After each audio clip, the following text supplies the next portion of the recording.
Assalamualaikum warahmatullahi wabarakatuh.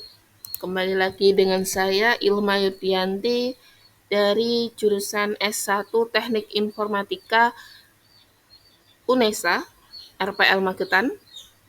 Di sini saya akan mempraktekkan dari jaringan komputer tentang web server dan DNS server. Untuk web server yaitu perangkat lunak yang berfungsi sebagai penerima permintaan yang dikirimkan melalui browser, kemudian memberikan tanggapan permintaan dalam bentuk halaman situs web atau lebih umumnya dalam dokumen HTML. Namun, web server dapat mempunyai dua pengertian berbeda, yaitu sebagai bagian dari perangkat keras atau hardware maupun sebagai bagian dari perangkat lunak atau software. Jika merujuk pada hardware, web server digunakan untuk menyimpan semua data seperti HTML, dokumen, gambar, dan lain-lain. Sedangkan eh, fungsi web server ini adalah sebagai pusat kontrol untuk memproses permintaan yang diterima oleh browser. Jadi ini browser dia request HTTP request kepada web server, ada HTTP server, ada files. Nanti HTTP server atau web servernya itu akan merespon apa yang diminta oleh browser. HTTP server merupakan perangkat lunak yang bertugas menerjemahkan URL atau alamat situs web serta HTTP, protokol yang digunakan browser untuk menampilkan halaman website. Langsung saja kita praktekkan, kita buka jaringan yang seperti kemarin, kita lanjutkan. Di sini kita punya dua server, yaitu web server dan DNS server. Kita pastikan PC1, PC2, dan PC3 bisa menghubungi web server. Kita klik, kita lihat web server ini punya IP 33.33.33.1. Kita coba ping.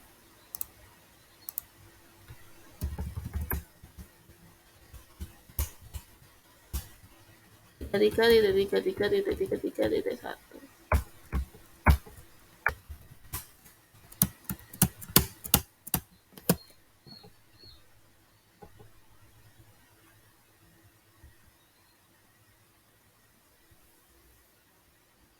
Oh maaf, masih di bagian simulasi.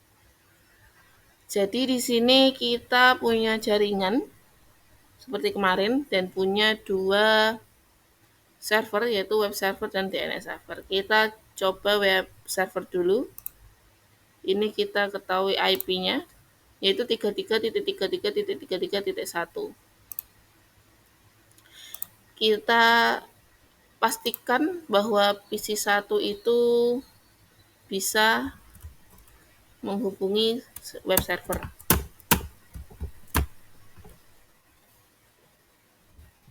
Bisa ya, dia replay.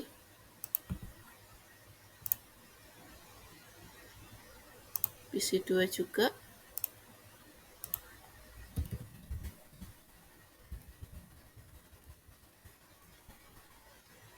Replay juga. PC3.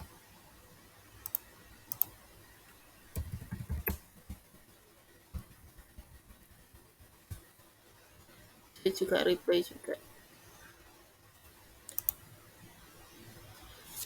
Lalu kita nyalakan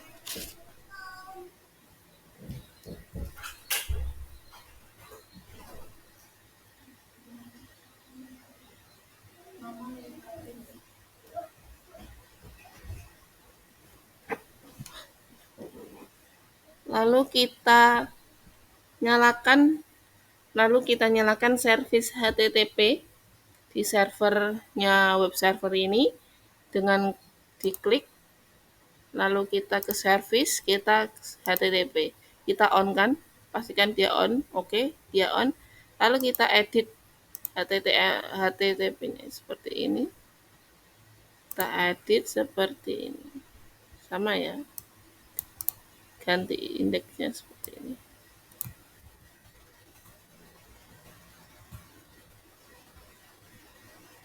jarcom.com.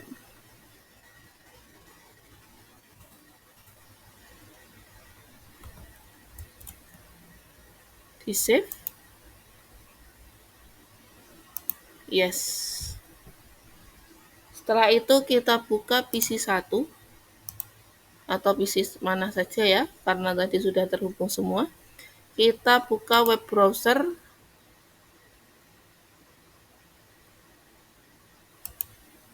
Lama ya. Kita ketikkan http://33.3.3.3.3.1. Kita klik go. Nah, dia berhasil menjadi web server ya, karena bisa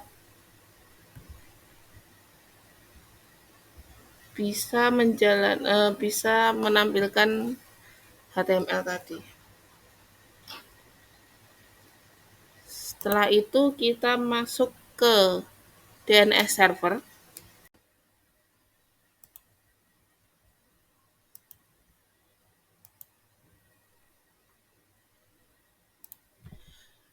DNS server atau Domain Name Server adalah sebuah sistem yang menghubungkan Uniform Resource Locator atau URL dengan Internet Protocol Address atau IP address.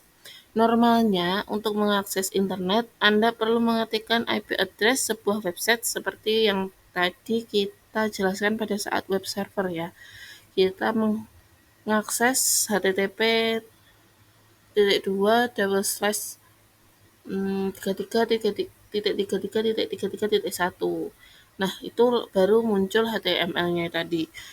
Tapi cara ini cukup merepotkan sebab ini artinya Anda perlu punya daftar lengkap IP address website yang dikunjungi dan memasukkannya secara manual. DNS adalah sistem yang meringkas pekerjaan ini untuk Anda, karena kita hanya mengingat nama domain dan memasukkannya dalam address bar. Fungsi dari DNS yaitu meminta informasi IP address sebuah website berdasarkan nama domain, dan juga meminta informasi URL sebuah website berdasarkan IP address yang dimasukkan. Dari bagian-bagian DNS itu ada di sini, ada root level domain, yaitu biasanya berwujud tanda titik di paling belakang sebuah URL. Lalu top level domain adalah instansi yang berada di bagian depan root level domain.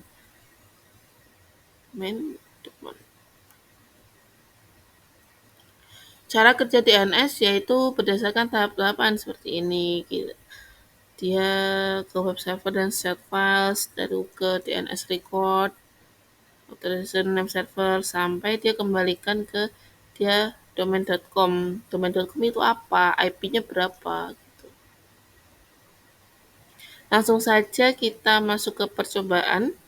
Kita di sini ada yang tadi kita tambahkan satu buah switch yang menghubungkan antara DNS server, FTP server, sama mail server.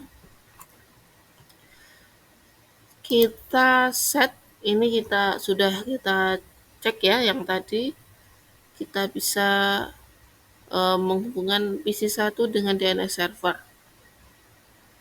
Kita coba, ini DNS servernya kita on kan. Lalu kita masukkan domain-domain ini, yaitu jarcom.com, itu record dari 33.3.3.1, yaitu untuk mengakses ini web server ini, kita hanya perlu mengetikkan jarcom.com.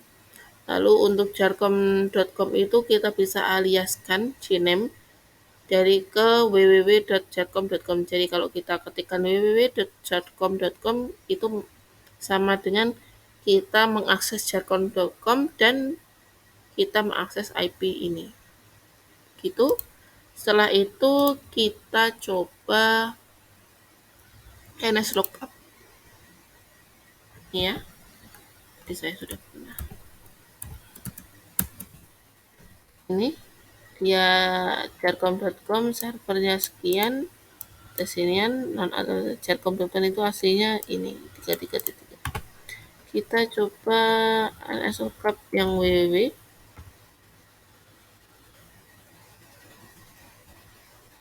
Ini www itu ini ya, servernya tetap ini, namanya tetap ini, tapi aliasnya dia alias chatcom.com. Seperti itu. Setelah itu di PC1 tadi kita buka web browsernya, lalu kita ketikkan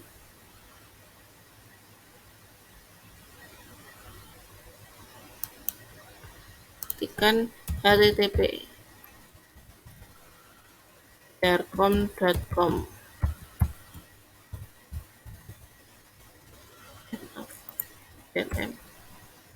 Kita go.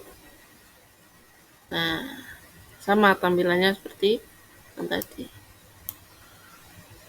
Lalu kita coba close dulu. Kita buka lagi dengan nama aliasnya sharecom.com tadi. http www.sharecom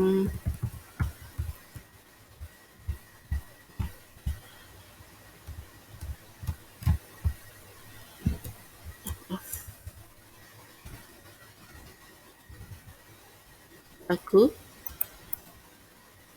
Nah, sama karena alias. Sudah setelah itu PC1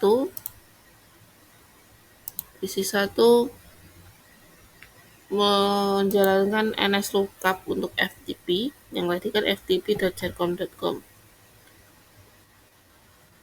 Kita ini ya passwordnya ini.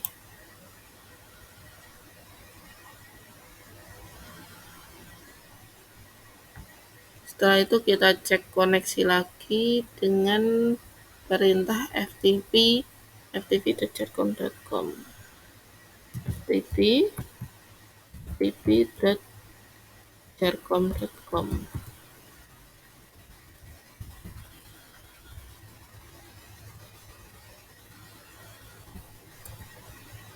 Nih, dia bisa FTP-nya juga. Sekian praktikum dari saya. Jadi untuk mengakses web server yang sebelumnya itu kita akses menggunakan IP, karena kita tidak mungkin juga menghafalkan IP sebanyak itu untuk mengakses domain-domain yang akan kita search, kita akses. Jadi kita memerlukan DNS server, yaitu sebuah domain yang bisa kita ingat dengan mudah, seperti sharecom.com, google.com. Kita bisa unesa.co.id